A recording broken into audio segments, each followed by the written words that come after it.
साथीहरू ढिँडो तातो तातो ढिँडो अनि पाकेको फर्सी अनि यहाँ बुङ्गुरको मासु पकाएर जाडोमा यस्तो तातो होइन ढिँडो खाइन्छ। अनि मैले एकजना साथीलाई सोधेको कि तपाईँहरूले पनि आँटाको ढिँडो खानुहुन्छ भनेर सोधेको। अनि आँटाको ढिँडो त कसले खान्छ है, आँटाको ढिँडो त खाना नपाउनेले मात्र खान्छ भन्दो रहेछ। फुर्ती लाएर के स्वाङ बढी।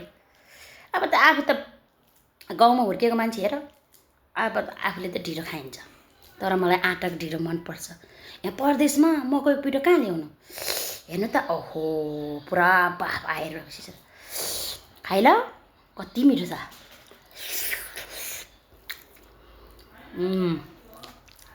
मान्छेहरू चाहिने भन्दा बढी फुर्ती गर्छ क्या।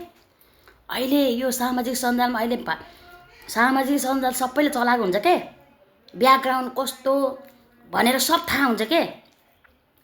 जति नै फुर्ती लाओस्, फुर्ती लाएर के गर्नु, यो अहिले सामाजिक सञ्जाल अहिले नचलाउने भनेको मान्छे कमै होला। सबैले चलाएको हुन्छ, ब्याकग्राउन्ड के हो सब थाहा हुन्छ। कोही अर्काको के अरे आफ्नो बुढोले चाहिँ कसैले म्यासेज गरे पनि हुन गरेर रिसाउने, अनि आफू चाहिँ अर्काको बुढोसँग मस्ती फोनमा बोल्ने, मस्ती मोच मस्ती गर्ने, सुत्तै हिँड्ने। त्यस्तोहरूको फुर्ती के अहिले सामाजिक सञ्जाल यस्तो गाउँघरमा सबैले चलाउँछ, थाहा हुँदैन। फुर्ती लाएर बस्छ। फुर्ती लाउनलाई नि आफ्नो मेहनतमा के गर्न सक्नुपर्छ के। जा अब मेरो त यस्तो घरमा उस्तो छ, मेरो घर यस्तो छ, मेरो जग्गामा यस्तो छ भनेर फुर्ती लाएर हुन्छ। आफ्नो दममा फुर्ती लाउनुपर्छ, आफूले दममा कमाउन सक्नुपर्छ। जा अब त्यो सास ससुराको सम्पत्ति पनि फुर्ती लाएर हुन्छ, अनि आमा बाउको सम्पत्तिमा फुर्ती लाएर हुन्छ। आफ्नो दममा कमाउनुपर्छ। फुर्ती लाउनले त आफूले मेहनत दुःख गरेर कमाए पो आफ्नो हुन्छ। त्यस्तो त अब आफन्तहरूको कुरा गर्ने हो भने मेरो त धन काठमाडौँतिर घर नभएकोमा त कमै होला, सबको घर छ फुर्ती लाउने हो भने। म त माइतीपट्टि पनि म त जमिनदारको नातिनी हो।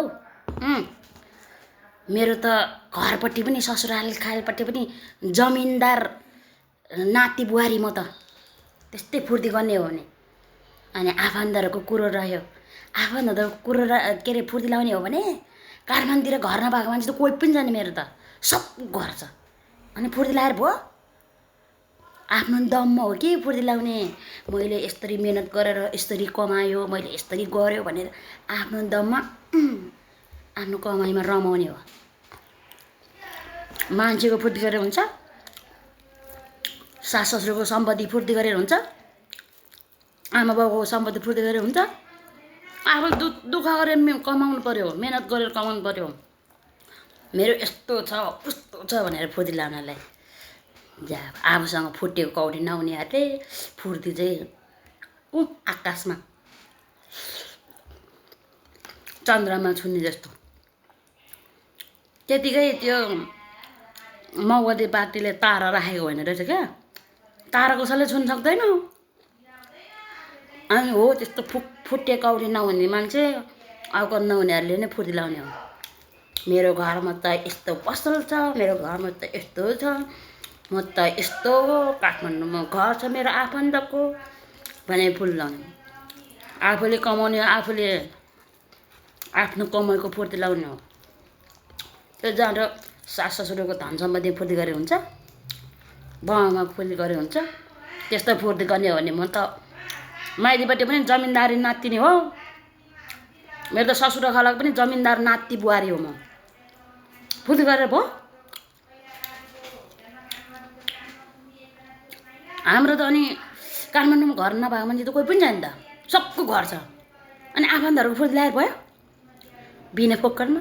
आफूले पर्दा कोही हुने होइन, तिनीहरूको फुर्ती किन गर्नु, तिनीहरूको नाक मात्रै किन बढाउनु बेकारमा, हो कि होइन साथीहरू भन्नु त। कोही कोहीको फुर्ती देख्दाखेरि मेरो पारो तातेर आउँछ हौ। अब यो आँटाको ढिँडो अनि खाना नपाउने मान्छेले खान्छ अरे, बुझ्नुभयो? त्यस्तो भन्छ हौ। आफू त पाहाडमा हुर्केको मान्छे, ढिँडो खाइन्छ। अब यहाँ मकैको ढिँडो कहाँ पाउनु, त्यही भएर आँटाको ढिँडो खाएको। त्यसै हो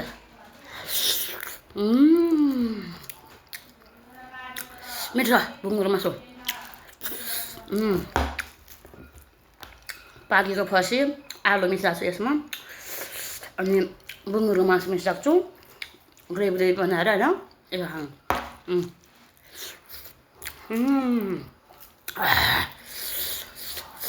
पिरो पिरो अमिलो अमिलो छ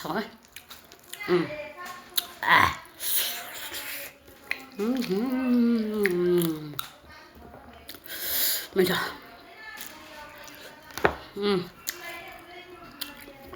कोही कोहीले फुर्ती लगाएको देख्दाखेरि म त बाबा